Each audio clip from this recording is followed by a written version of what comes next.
Assalamualaikum warahmatullahi wabarakatuh semuanya. Pada video kali ini saya akan menampilkan model konduksi steady satu arah pada bidang datar dulu ya teman-teman. Nanti untuk yang silinder dan bola nyusul di video selanjutnya. Nah, defaultnya teman-teman untuk menyusun model konduksi ada 4 hal atau 4 langkah yang harus teman-teman ketahui dan susun, yaitu yang pertama, teman-teman harus tahu bagaimana bentuk neraca panas totalnya. Kemudian dari persamaan neraca panas total ini nanti teman-teman akan sederhanakan dulu model-model dari kondisi-kondisi batas yang disediakan. Kemudian nanti kita bisa simpulkan seperti apa kebutuhan akan persamaannya begitu.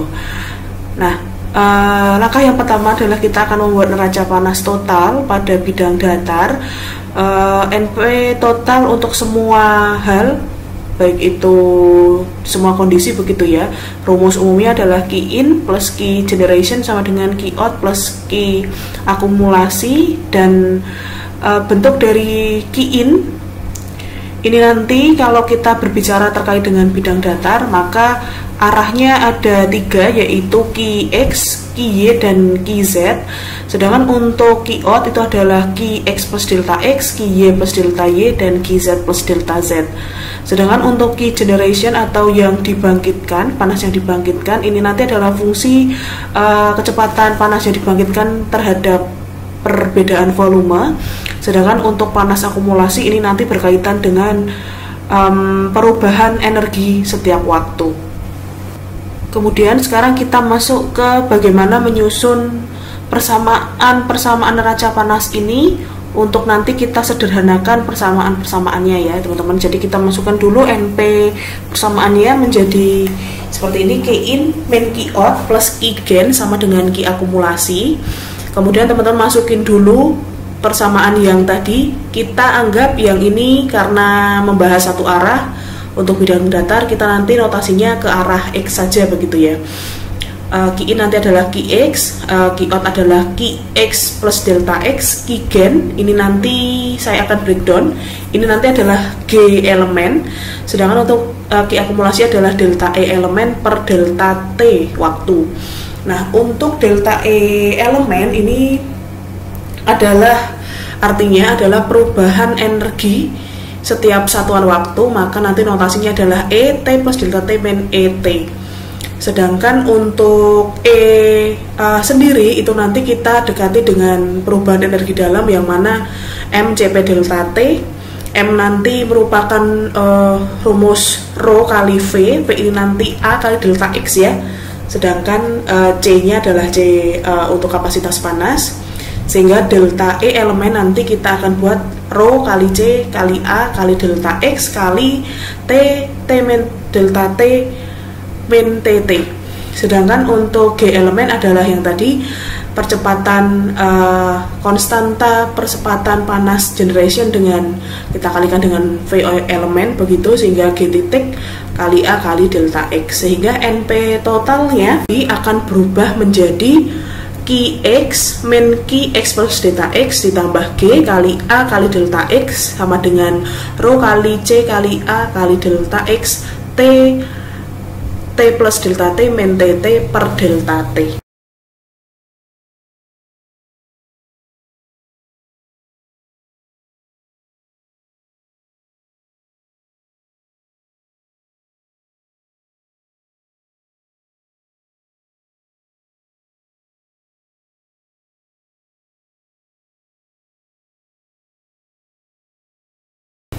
Nah, ini nanti akan kita sederhanakan persamaannya. Langkah yang pertama kita akan bagi dengan A dulu, A kali delta X ya. Sehingga nanti akan berubah menjadi Qx min Qx plus delta X per A kali delta X plus G sama dengan Rho kali C kali delta T plus delta T min TT per delta T. Sehingga untuk menyederhanakan persamaan agar nanti kita bisa limitkan begitu, kita akan ubah bentuk persamaannya menjadi 1/A dikali, masih bawahnya nanti menjadi min 1/A kali Qx plus delta X min Qx per delta X ditambah G sama dengan rho kali C kali T plus delta T min T per delta T, seperti itu. Nah, untuk limitnya delta X mendekati 0 dan delta T mendekati 0. Oke. Yang kita akan limitkan menjadi delta X mendekati 0 itu adalah persamaan Qx plus delta X min Qx per delta X, sehingga dia akan berubah menjadi do Q per do X. Padahal Q sendiri itu adalah min Ka dt per dx ya, sehingga dia akan berubah menjadi do per do X kali min Ka do T per dx, begitu teman-teman. Nah, kemudian yang akan kita limitkan delta T mendekati 0 itu adalah persamaan rho kali C kali T plus delta T min ya teman saya TT per delta T, sehingga dia akan berubah menjadi rho kali C kali do T per do T kecil. Itu untuk breakdownan masing-masing limit terhadap delta X dan delta T, sehingga saya tuliskan kembali limit delta X mendekati 0 dan delta T mendekati 0 untuk persamaan min A Qx plus delta X min Qx per delta X sama dengan ditambah G sama dengan rho C kali T plus delta T min T per delta T adalah min A, karena nanti ada min Ka ya, sehingga kita rubah jadi 1/A do per do X Ka do T per dx ditambah G sama dengan rho C do T per do T kecil. Persamaan ini kemudian kita akan sederhanakan begitu dengan beberapa pendekatan terkait dengan bidang datar. Kemudian persamaan yang sudah kita sederhanakan ini kita memberikan beberapa pendekatan terkait dengan bidangnya. Nah, karena kita berbicara tentang bidang datar teman-teman, maka luas permukaannya ini adalah cenderung konstan seperti itu, sehingga 1/A dan A ini kita bisa keluarkan dari persamaan diferensial, sehingga akan membentuk persamaan yang baru menjadi do per do X kali K kali do T per do X, nanti akan muncul sebentar lagi, ditambah G sama dengan rho kali C kali do T per do T kecil. Nah, kemudian persamaan ini nanti adalah menjadi persamaan baru untuk model jika model konduksi bidang datar jika semisal K-nya tidak konstan begitu ya. Nah, kemudian jika K-nya konstan, maka kita bisa bagi juga persamaan itu dengan K, sehingga akan berubah seperti itu menjadi do kuadrat T per do X kuadrat plus G per K sama dengan rho kali C per K do T per do T kecil.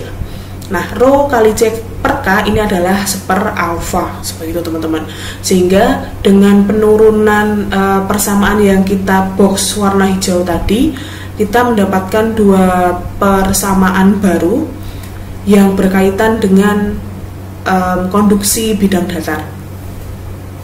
Yang pertama adalah yang kita turunkan pertama kali terhadap A tadi, ini adalah model konduksi bidang datar satu arah seperti itu. Ini nanti steady-nya saya hapus ya teman-teman, karena di sini masih ada do T per do T kecil, itu nanti akan berhubungan dengan transien.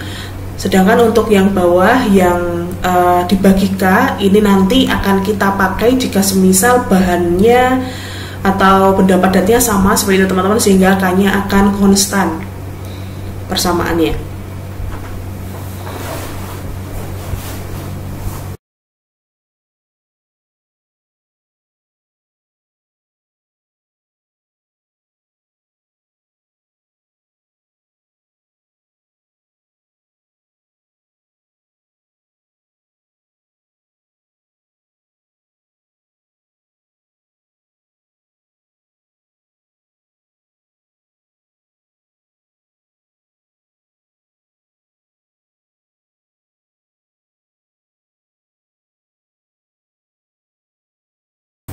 Nah, kemudian persamaan K konstan ini kita bisa dekati untuk menyelesaikan beberapa kasus terkait dengan konduksi. Ada beberapa hal yang bisa kita gunakan. Yang pertama, jika kondisinya adalah steady state dengan adanya panas yang digenerasikan, sehingga nanti karena steady state do T per do T kecilnya 0, karena masih ada panas yang digenerasikan, maka persamaan itu akan berubah menjadi do kuadrat T per do X kuadrat plus G per K sama dengan 0.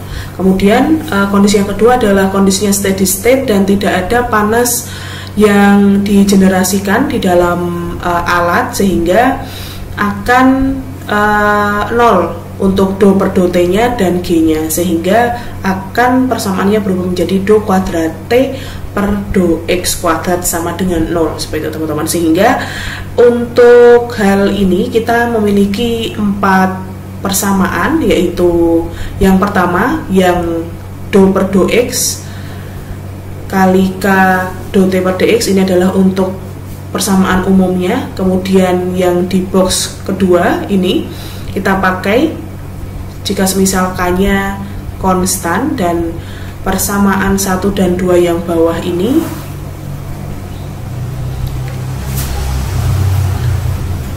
kita akan gunakan dengan beberapa kondisi spesifik. Demikian pemaparan untuk model persamaan konduksi di bidang datar, baik itu nanti bagaimana jika dia steady, transient, kemudian tidak ada panas generasi atau ada panas generasi ya. Silahkan teman-teman bisa simak video selanjutnya untuk penurunan model persamaan konduksi untuk bidang silinder. Terima kasih. Wassalamualaikum warahmatullahi wabarakatuh.